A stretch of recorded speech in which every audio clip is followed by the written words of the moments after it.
people tweeting in a room. Almost see 4 people where they tweet.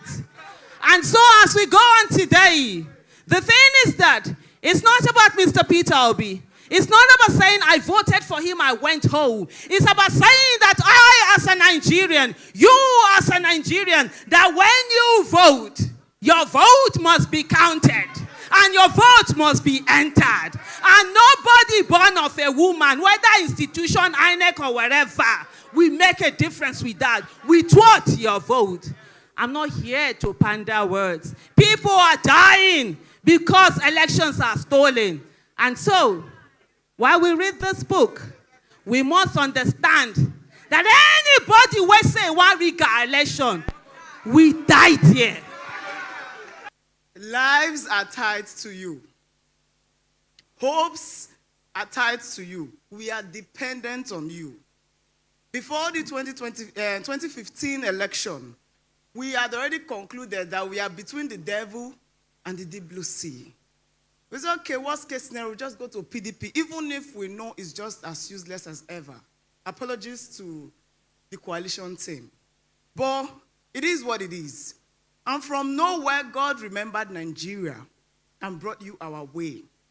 2027, we are going to do it again. And I'm not saying it from a place of favoritism. I'm saying it from a place of certainty. It's going to happen. I said it in one of my posts that 2027, we are going to the polling units with one hand carrying voters' card and another hand carrying what we use to defend voters' card. Nigeria will be free. Whether the devil likes it or not, whoever that devil is. Someone told me something, and I believe that Tinubu's election is the easiest election. It's going to be the easiest election in the history of Nigeria. So the whole campaign is a mind game to break the Nigerian people. So we feel we've lost that. I know we have not.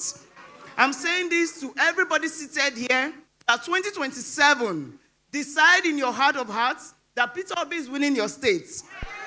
And those states belongs to Peter Obi. I say it without flinching.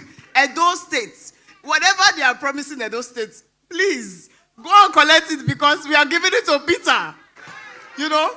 So this is me standing on behalf of trenches, on behalf of the children that wrote JAMB in the middle of the night, WAEC in the middle of the night, on behalf of the people who have experienced flooding in Mokwa community, Niger State, that the president is yet to visit.